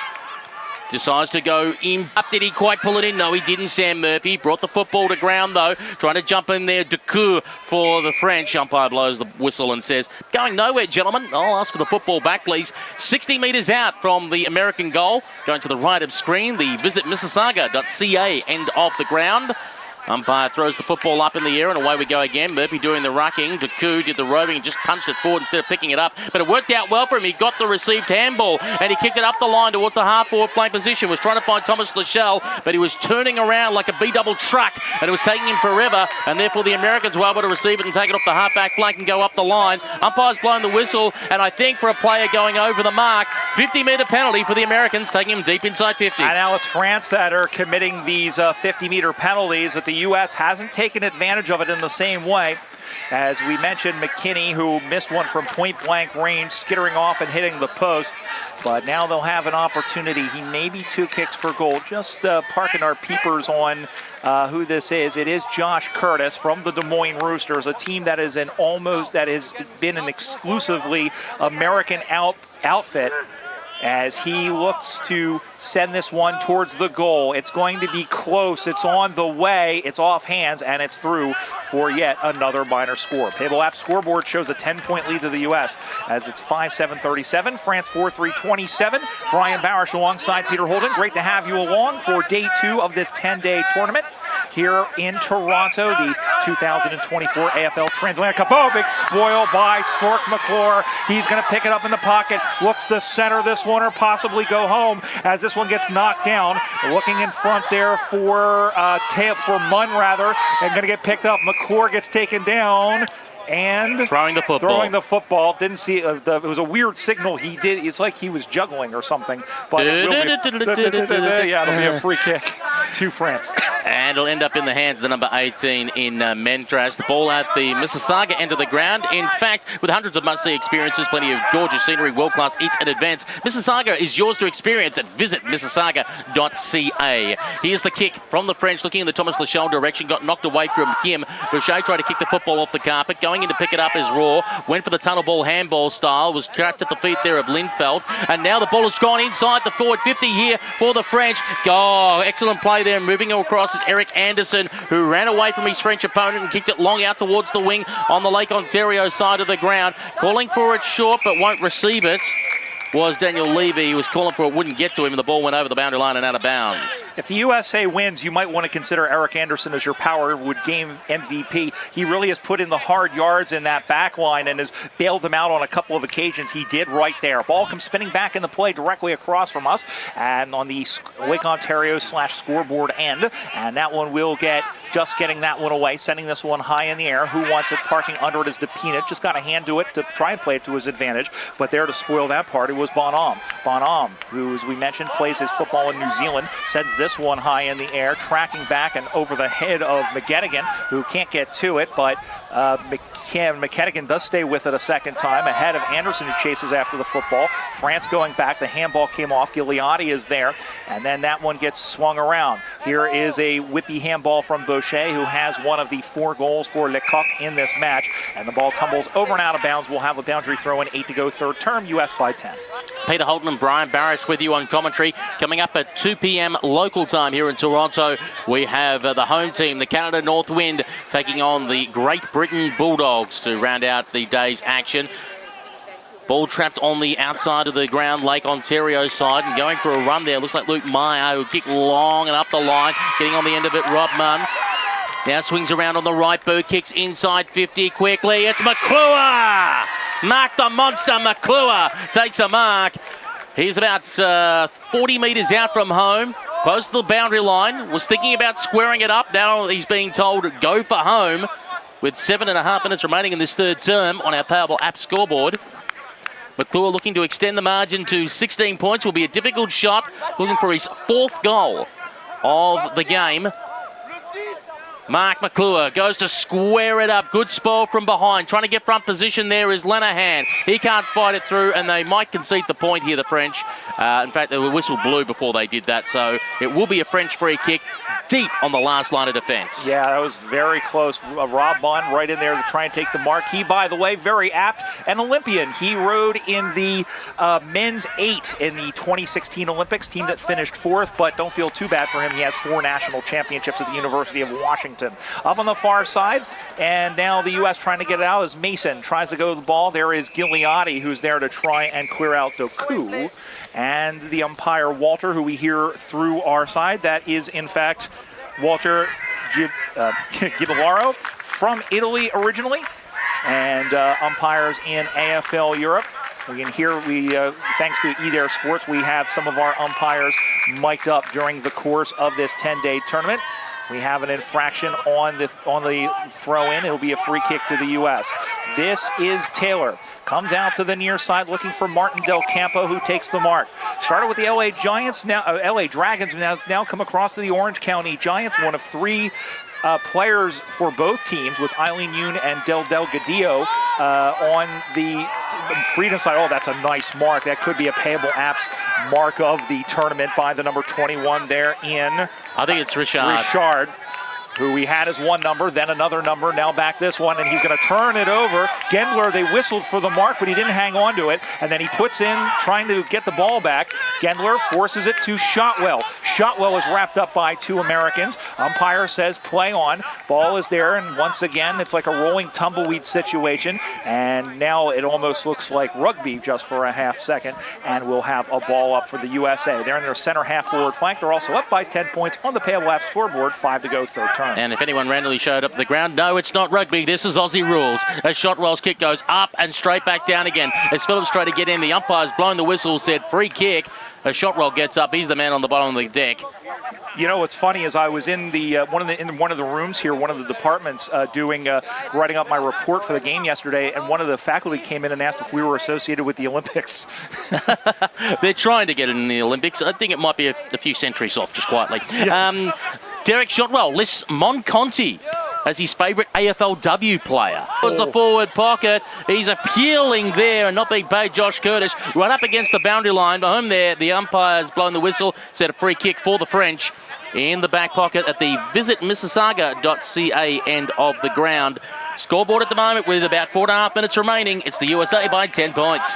Ball will come back in the play. It's been kind of an even third quarter as this one is taken. Oh, he took the mark and then got collared. They're appealing for 50 for the kick of Max DePita, but he gets up and smiles a little bit. He's played in Australia. Oh, he kicked it into the man on the mark, right into Bonham, breadbasket. Big tackle put in there, not paid by on Del Campo. And now Hutchings, who is held off the football. That's not Hutchings, in fact. That's not even Gigliotti. That's Luke Meyer, a.k.a. Kansas, who began his career with the Golden Gate the Golden Gate Roos, then went across to the DC Eagles. He's from Kansas originally, hence his nickname, Kansas. Slot forward by Taylor, and that one is sent forward. France trying to get something going, but they have absolutely nobody back, and it is taken by the fullback. Little 1-2 do-si-do with Linehan. Sending this one down the line. That's Eric Anderson. Going to send this one down. 3 men there. Oh, he thought about it, but he was too early, and he's going to get paid that. Oh, no, it was the same team. What happened? Yeah, that actually shouldn't be paid because normally if he jumped too early, that was Zach McKinney. If he jumped too early into the back of an opposing player, then that opposing player would get the free kick. But he didn't jump into an opposing player. He jumped into his own player. Yeah, and there's so much blue over there that I don't really blame the umpire for confusing that. So free kick here for the French. But home now will go up the line towards the half-forward flank position. Nobody home back there, easy mark. And it will be an opportunity for the USA Revolution to relieve the pressure with 2.5 minutes to go. And the 10-point lead that they're sitting on, no side has kicked a goal this quarter. It's been just pressure-packed football. Umpire blows the whistle, says high contact going the way of Luke Meyer. Meyer just looking around for some options. Likes to go on the right boot, goes inside 50. It has a late swing on the kick and went through the hands there of Sam Murphy. Sent back from whence it came for the French, but getting back there to take a mark is Lindenfeld. No, he had it momentarily. And the umpire says holding free kick going the way of the number 9 and Pierre Boscar. Boscar for the French. Between centre and centre half forward, elects to go with a kick out towards the half forward flank on the Lake Ontario side of the ground. Was trying to find Barra. The ball got away from him. Chance for the USA to rebound using the far side of the ground. They'll go with a kick out towards the centre wing. Shotwell was running after it, but instead it was the French that will come out and meet the football. Bastien Bior is there. Taken away quickly by Levy. His kick, though, smothered. Close towards the boundary line. And does it go out? Yes, it does now. And we'll have a boundary throw in. Minute and a half remaining. USA 5-7-37. France 4-3-27. And we just saw Matthew Rocca from France just come across us. Looks like they're going to stitch him up. Might have a cut to the forehead. With 80 seconds to go, the U.S. hanging on to that 10-point lead. 1 quarter to go after this one. Trying to, for the time being, go to the top of Group A in this 2-pool setup. Remember, it's the Americas on one side, the European teams on the other. They will cross-pollinate, so to speak. And there is the siren. It's a little sooner than we thought it was, but that's okay. At the end of 3 quarters of play here in Toronto, it's the USA Revolution. 5 goals, 7 behinds, 37 points. Le Coq de la France, 4-3-27. And Pete, no goals in that quarter. I think both teams now starting to kind of feel the atmosphere a little bit, feel the temperature, and now they have to really kind of ramp up for this 4th term. Well, certainly. You can feel the humidity starting to go up here at Colonel Samuel Smith Park in Etobicoke, Toronto, Canada. And this now comes down to the question, who is the fitter side? Because 10 points is not quite a margin the USA can sit on. 2 straight kicks, which we saw the French do, and then the Americans do the other way. 2 straight kicks can happen in 60 to 90 seconds, and it changes the ball game. I just got a feeling, did the USA use too many petrol tickets? Because they did all the attacking. Let's be honest, it was 90 to 10% if you look at it when it comes to inside 50s either way. The majority of the football was going to the forward 50 for the Americans, and they couldn't come away with a goal. The question is, how much energy did the French use up trying to keep them out? If they've got anything left in the tank, then the question turns to the Americans. How are they feeling? Did they blow their chances? A lot of questions to be asked. A lot of questions here, and the key thing is going to be how the U.S. fares in transition, because if you said the French have to put the pressure on, and if they start to have, 15 players on the offensive side of the ball, or 16 or 17, then the U.S. has to act quickly, and they have to be clean with their handballs, and most importantly, their forward line has to be ready to release and run into that open space and do it quickly, and more importantly, when they get down there, they have to be accurate. I'll ask you a quick question about Thomas Lachelle, which is the key forward for France. Do you have him sitting out of the goal square in this final quarter, or do you push him up to centre half forward to try and hold the football up and allow? They've got some of those quick runners, including Rohr and Duché and Ducou, pardon me, and also in there the number 4 in Rohr, who can run into the forward line. Do you try and use him as a target instead of kicking goals to say, pinpoint him in the middle of the ground at centre half forward, get him to hold up, then we'll run onto it? I think that's a good idea, and what that'll do is it will pull their tall defenders out a little bit and get them out of position. That'll allow the French forwards to fill in that gap behind, or perhaps clear it out, so maybe you have a long shot for a goal, and then if it's short, then maybe you take your chances with the bounce. It's an intriguing final quarter we've got coming up for you here on our Payable Apps AFL Transatlantic Cup coverage at three-quarter time. It's the USA 5-7-37, France 4-3-27. We'll be back in a moment. Australian football is in Canada. Fast.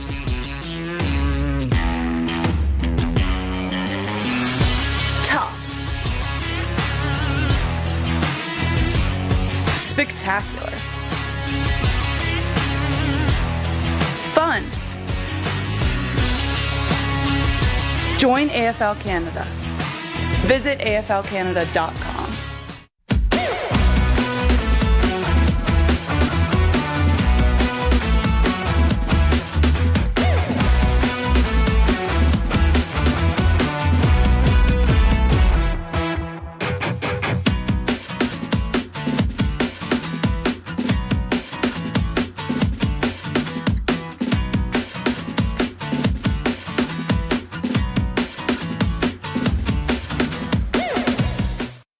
Footy fans, you need to know about AFL Canada Shop. AFL Canada Shop has great items, whether you are a player, a coach, an umpire, a fan of Team Canada, or helping to grow this great game. Plus, AFL Canada Shop sells the highest quality Australian footballs at the best price anywhere. And we ship everywhere in the footy world. So visit AFL Canada Shop today at aflcanadashop.ca. Google Forms now accepts payments. The Payable Forms add-on allows for seamless integration of a digital checkout with your Google Forms. Install the Payable Forms add-on. Link your payment provider. Share and get paid. Your customers can use Apple Pay, Google Pay, Visa, MasterCard, American Express, Discover, Cash App, Venmo, and more. Save time and hassle by automating your payment process quickly and simply. Payable Forms gets you paid.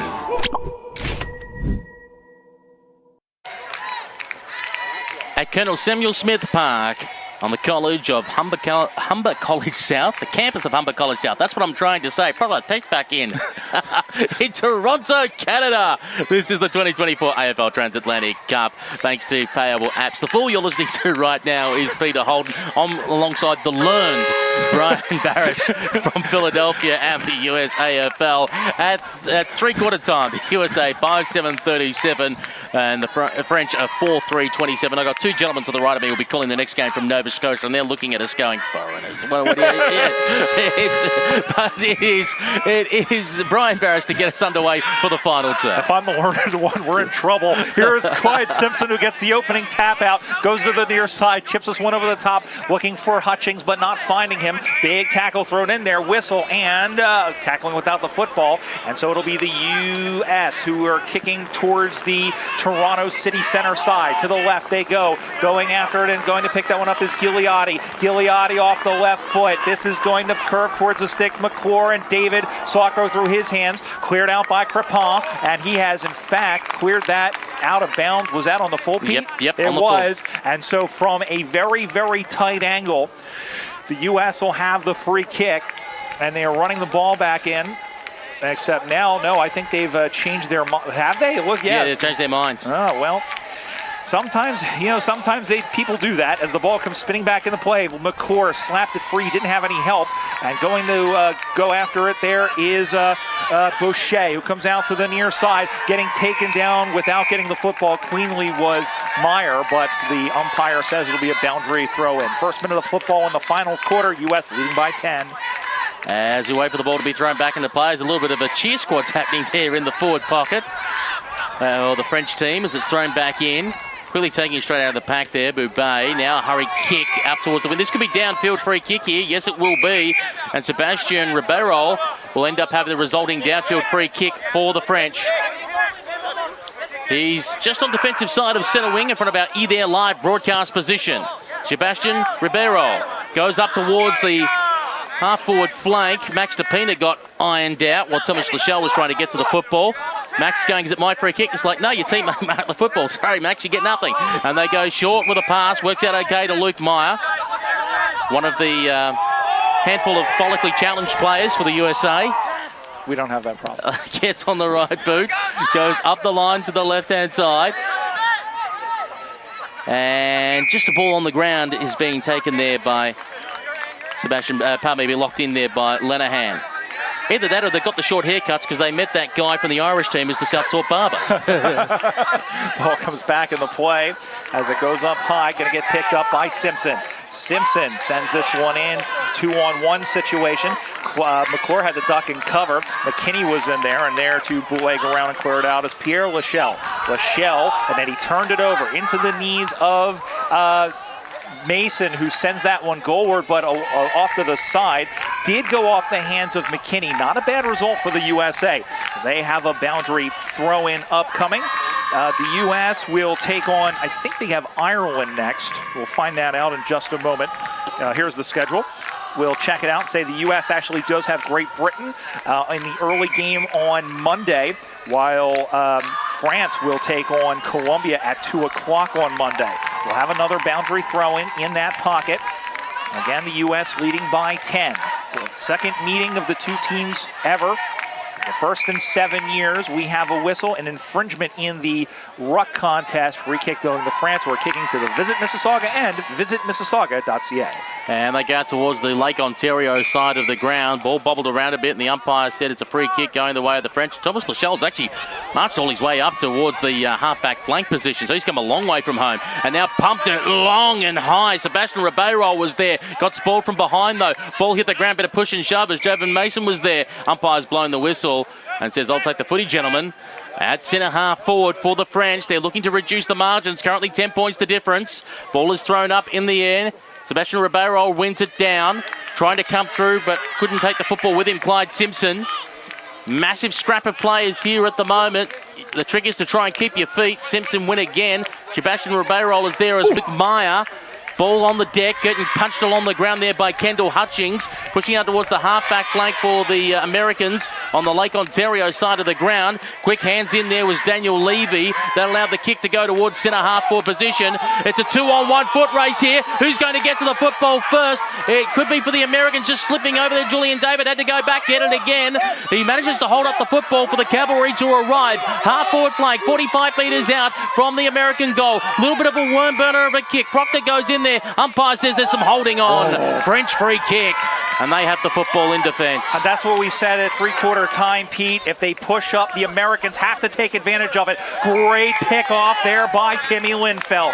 Linfelt has the football in the left half flank. A nice weighted ball in the middle for Joshua Curtis. Curtis with the football now in the true center half forward position. Going to chip this one over the top. Again, looking to a wide open Sam Gigliotti, who puts it on the left foot and puts it off to the right. In fact, it may have clipped the goalpost, but either way, it's another missed opportunity for the Revos. Payable app scoreboard, USA 5-8-38. They lead by 11. France 4-3-27. Just under 15 gone in the ball game. Here on the Payable app scoreboard, this is day 2 of the AFL Transatlantic Cup. And here's the kick long to the position of Boscar. Went through his hands, but picking it up there is Simpson, who goes inside 50. Maybe Julian David can get onto the football. Takes out a French player in the process. Nearly falls over him as the ball triples over the boundary line and out of bounds. 15 metres around from the right-hand point post. Great job by Evander's dad, able to push a player out of the way and draw the boundary throw-in. He's fond of playing disc golf, apparently. Yeah, that's a sport that I will never be good at, and I think we might have the trainers are starting to come on, but they are going to keep playing here as this one is sent in towards the sticks, waiting out the back. There's 2 players there. David was there to affect the mark opportunity. That is Crepon, I believe, who's going after the football. 4 blue jumpers there, and only David having to take them on. Gigliotti is keeping vigil as this one is sent out high. DePina saw it go through his wickets, and then that one is played out to the far side in front of Les Gaulois, the French women's team. DePina wants a free kick. He ain't going to get one, and Meyer was taken down without the ball. Still not going to get anything. Gigliotti picks it up. Handballs into the middle to no one in particular, and here come Lecoq in the other direction. And here's the handball as a grubber along the ground. Did them absolutely no favours, so Mason ended up getting on the end of it for the USA. Goes long towards the hot spot. Oh, ball came off hands there, and Creepin's going to have to do and pick up for the French, and he does so. He did the clean-up job, but only as far as number 23, being Martin De Campo of the USA, who intercepted between centre and centre-half forward. He kicks it long towards the forward line. Did McClure get dealt with? Either way, it could be an advantage, and it could be a goal. Put that one down for the USA to extend the margin here on the Payable app scoreboard. And that moves them out now to 6-8-44 to 4-3-27. It originally was going to be a free kick to McClure, who got dealt with when he was flying through the air. He got pushed to the ground, and it ended up being the advantage paid to Lenahan, and he put it through for his first of the day. Lenahan owns a design firm, by the way, in Austin, Texas, called LSI. And part of a team in the Austin Crows that is the most dominant team in the last 10 years, and one might argue in men's footy, the most dominant team in the USAFL. They have won 8 national championships, and all of them have come since 2013. An infraction in the goal square. Remember, you can only have 4 players in that square when the ball goes up, and the U.S. apparently had, no, France usually apparently had 5. So it is from the center of the ground. Okay, no. What's happened here, and the umpire signaling for ball up, 6-6-6 infraction. Okay. And that's the thing. So warning. There's 2 50-meter arcs on either side. Each team must have 6 players in those arcs and then 6 in the middle of the ground. That's an AFL rule that we don't play that in the USAFL, it must be said. Picking it up on a hop was Rocca, who is stitched up and ready to go. As the ball gets bounced free, France needs to answer. This one sent in towards the 6. It's still in play. And there to concede the behind was Gabe Martin Del Campo. First score in a while for Lecoq. They've got a 4-4-28, USA 6-8-44, 11 and a quarter to go. Still plenty of time for the French, but they're going to have to be perfect as the ball is taken out of the back line for the Americans, trying to put it into the hand there of Linfeld. It was a finger tipper, but he had advantage, and Curtis was almost going to get on the end of it. Ball got away from him, but there was plenty of numbers, including Lenahan again, who just kicked one 60 seconds ago. Took a bounce. Lenahan on the angle as away to the right-hand side. Was looking to be a contender for a Powerwood goal of the day, but that will register only as a minor score. 6-9 or the Lemon Chicken, 45 for the USA. France 4-4-28. I thought the Lemon Chicken was 69. I thought 45 I thought was the Mugu Gai Pan. I don't know. Anyway, it's the conversion rate here in Canada. Anyway, up to the far side as ball gets knocked down, and here comes going to pick that one up, sending that one. Nice sliding mark by Ryan McGettigan. And they are watching him back home in Philadelphia. Except for a quick spell with Fort Lauderdale and LA, it's all been with the Hawks, sending that one in. Almost now they're going to get paid as he had him before the ball came in, tackling without the ball. And this is Mark McClure. This might be beyond his reality here. He does have 3 goals already. And McClure going back, and more importantly, now he gets 30 seconds. That's important here. The clock will continue to run, and that's a rule that exists generally in Aussie rules football. As here comes McClure. Because you're mine, I walk the line. He walks forward. When he kicks, he'll be 55 meters out. Boy, that has an absolute chance, and that has soared straight and majestic like a flatulent moth, and the McClure's 4th might have sealed the game with 10 minutes to go. Might. On the Payable app scoreboard, USA 7-9-51, France 4-4-28. I think she might be all over bar the shouting with 9 and a bit minutes remaining. As I always say, when you have a game where there is no time on, you've got to think, right, how long you've got remaining, how many goals you've got to kick to get back into it, and for each goal you kick, you're really losing about 30 seconds. So if you've got 4 goals you've got to kick to get in front, you're losing 2 minutes of game time. And especially on a kick like that, you have to add like another 15 or 30 seconds. Okay, they're looking at possibly another 6-6-6 infraction, and that means it'll be a free kick to the way of the USA in the middle of the ground, as they will kick it towards the centre half forward position. Hands up there again by Lenahan, couldn't quite bring it in. This time it's Curtis. Curtis goes towards the top of the goal square. Oh, it was an awkward bouncing football. Lenahan looking for another! Oh, nail it shut. This one's done. Lenahan's got his second. And the USA are running away with this one now. They go to 8-9-57. France 4-4-28. I guess it was always a question, Brian, that we asked at three-quarter time. Who was the fitter side? It appears to be the Americans. The French have broken. And with 57 points, France doesn't seem like they'll be able to catch up. And the question that we asked... Tomato sauce for those in Australia. Yes, and for those of you, we don't need to explain all of them, but I guess we did. In this case, but you know what? In the first quarter, we said, it was great pressure by the French. It was great. Could they keep it up over 4 quarters? And we're seeing the U.S., a 4-quarter team right now. But you know what? Irrespective of what happens, it's been an absolutely fantastic match, and France can hold their heads high at another 6-6-6 violation, I believe, as that kick was dropped into Gigliotti. Gigliotti trying to get in on the fun as well, since we've opened up party time. Going to send this one long, and nice mark out the back.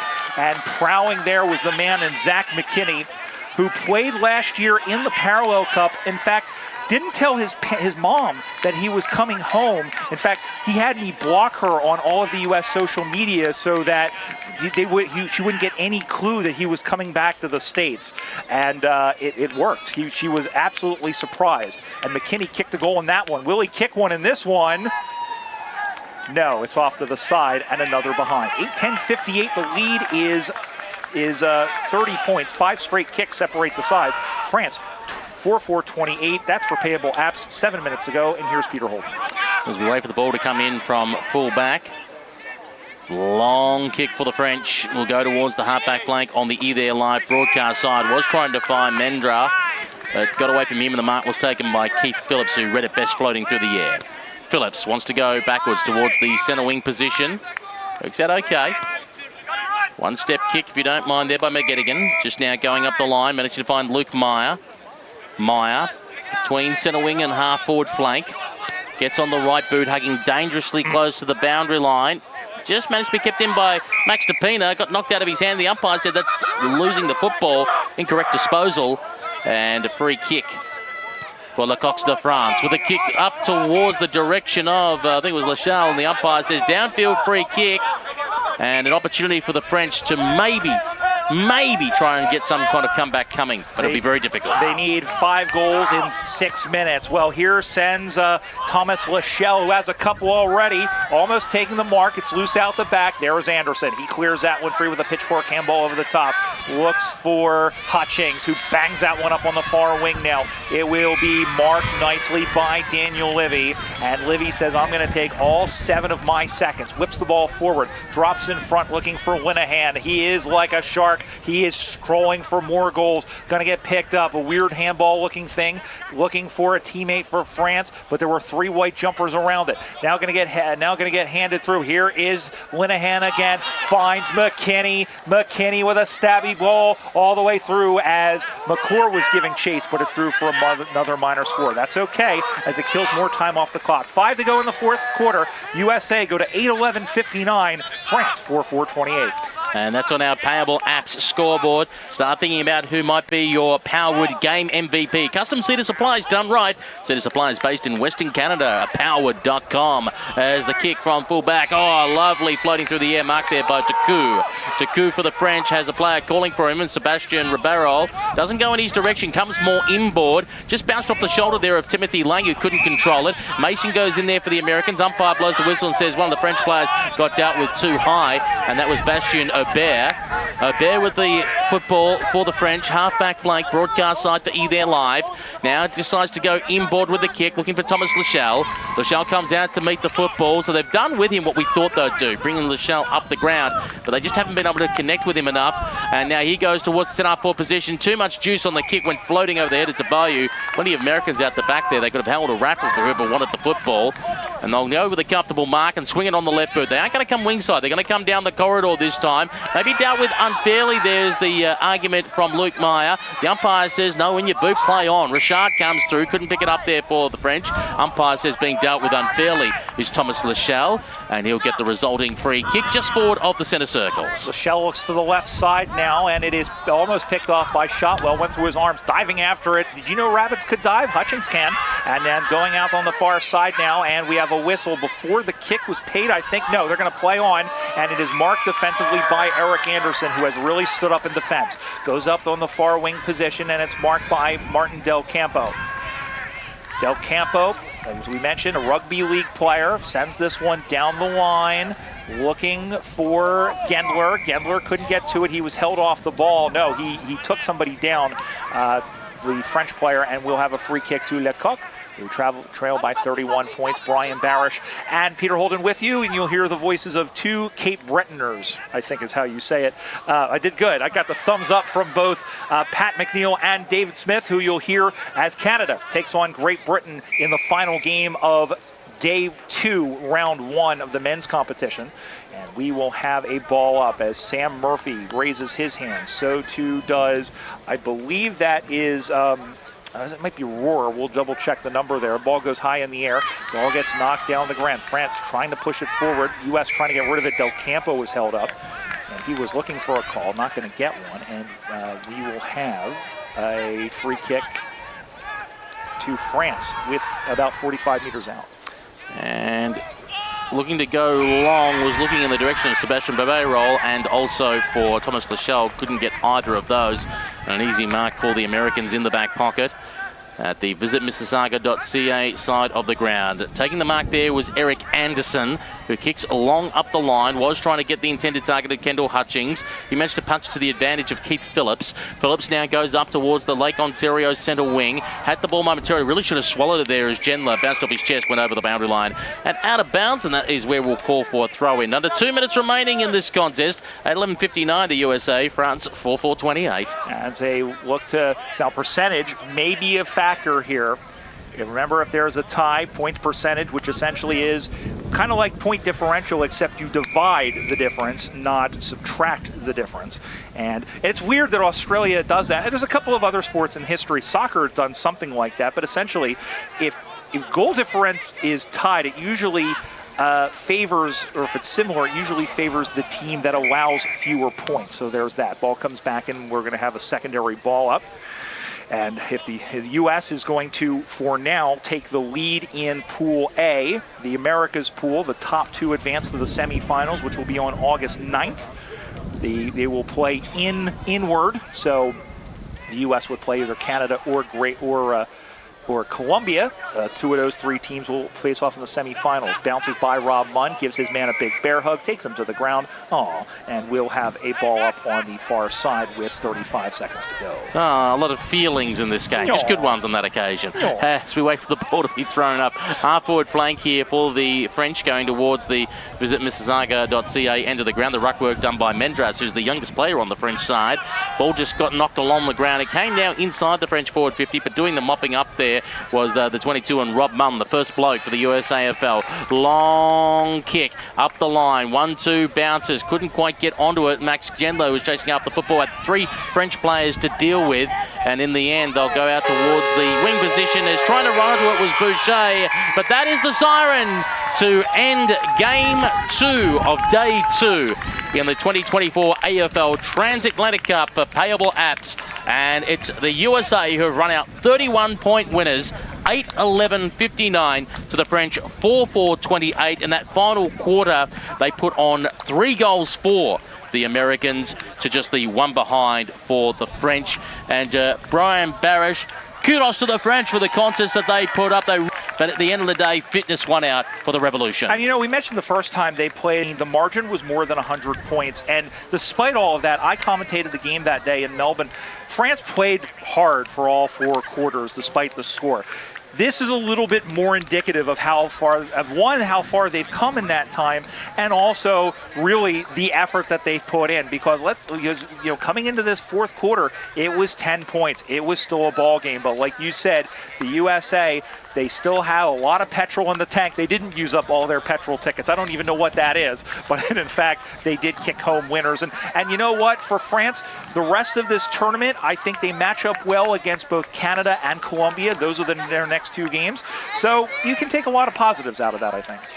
It's time to now consider our Powerwood Game MVP. Powerwood Custom Cedar Supplies done right. Their cedar supplies based in Western Canada, and you can find them online at powerwood.com.